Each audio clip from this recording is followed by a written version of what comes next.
چاند رات شریعت اسلامیہ میں لیلۃ الجائزہ کہلاتی ہے، اور اللہ تعالیٰ جل شانہ بندوں کو اس رات نوازتا ہے کہ پورا مہینہ تم نے روزے رکھے اور اب میں تمہیں اس کا صلہ عطا کروں گا۔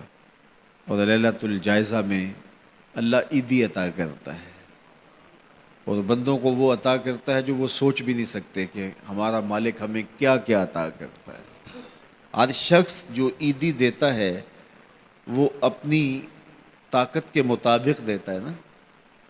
آپ کو بھی بچپن میں عیدی ملتی رہی ہوگی، اب بھی ملتی ہوگی، تو کوئی 10 روپے، کوئی 20 روپے، کوئی 50 روپے، لیکن کوئی ایسا بھی ہوتا ہے کہ جس کے پاس فراوانیاں ہوتی ہیں تو پھر اس کی عیدی تو اس کی عیدی ہوتی ہے۔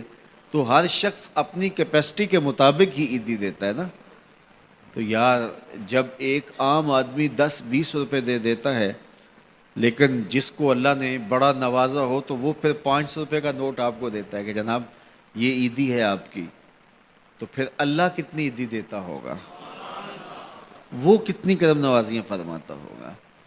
تو یار جب عیدی لینے کا وقت ہو اس دن ہم بازار میں ہوں، جب عیدی لینے کا وقت، کچھ لوگ اپنے سارے کام اور ساری خریداری چاند رات کے اوپر چھوڑتے ہیں کہ اس رات کو ہم بازار جائیں گے۔ کچھ لوگوں کو شوق ہوتا ہے اس رات بازار جانے کا، حالانکہ بازار شر الاماکن، بری جگہ، سب سے بہتر جگہیں اللہ کے گھر مسجدیں ہیں، اور سب سے بدترین جگہیں بازار ہیں۔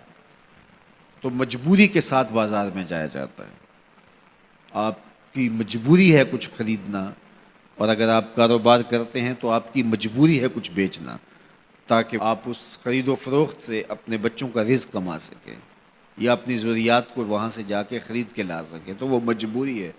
تو مجبوری کے لیے آپ وہاں جا سکتے ہیں، اور ہمیں حکم دیا گیا دیر سے جاؤ جلدی واپس آ جاؤ۔ مسجد میں حکم دیا گیا ہے جلدی جاؤ دیر سے واپس آؤ۔ اور ہمیں پتہ ہے کہ چاند رات کو رش کتنا ہوتا ہے، اور ہم اسی وقت کے لیے سارے کام چھوڑے ہوں جب کہ کندھے سے کندھا چھو رہا ہوتا ہے، اور مرد و زن کا اختلاط بھی وہاں ہوتا ہے، تو پھر اپنے آپ کو بچانا اور اپنے آپ کو محفوظ رکھنا اور اپنی نظر کی عفت اور پاکیزگی کا خیال رکھنا کتنا مشکل ہو جائے گا۔ اپنے آپ کو آزمائش میں ہی کیوں ڈالا جائے کہ جس میں ہم پورے نہ اتر سکیں۔ تو اس لیے یہ بات ذہن میں رکھیے گا کہ یہ لیلۃ الجائزہ ہے، یہ جھولی پھیلا کے رب سے مانگنے کا وقت ہے، یہ بازاروں میں آوارگی کا وقت نہیں ہے۔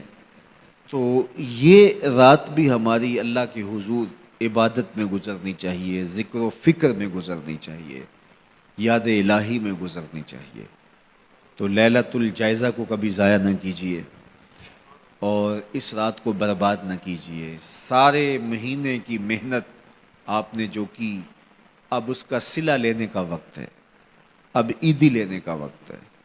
تو عیدی لیجئے اپنے رب سے، جھولیاں پھیلا پھیلا کے لیجئے، اس سے خیرات مانگیے، اس کی کرم نوازیاں اور اس کی رحمتیں تمہارے اوپر برسیں گی، تو ان کو اپنے دامن میں سمو لیجئے۔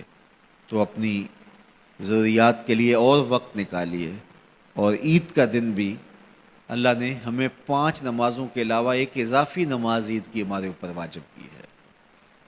عید کے دن تو لوگ فرض نمازیں چھوڑ دیتے ہیں، جبکہ عید کے دن فرض نمازوں کے علاوہ ایک اضافی نماز رکھی گئی ہے۔ تو یہ ہمارا امتحان تھا، ہمارے ایک مہینے کی جو ٹریننگ ہوئی تھی، اس کے بعد آج ظہر کے وقت، آج عید کے دن فجر کے وقت، آج عصر اور مغرب کے وقت دیکھنا تھا کہ اس کا اثر ہماری روح میں کتنا اترا ہے۔ اور میں کہتا ہوں کہ جب مسلمان سارا مہینہ روزے رکھیں، تراویح بھی پڑھیں اور نمازیں بھی ادا کریں، اور عید کے دن فجر کے وقت مسجد میں نمازی نہ ملے، ظہر کے وقت آدھی صف ہو، تو شیطان تو بڑا خوش ہوتا ہوگا، وہ تو بڑا راضی ہوتا ہوگا کہ یہ پڑھتے تھے نمازیں اور تراویح اور کیا کیا کرتے تھے، پتہ چلا نا کہ ان کے اندر کچھ بھی نہیں اترا، اور یہ جہاں کھڑے تھے اس سے بھی نیچے لڑک کے آ گئے۔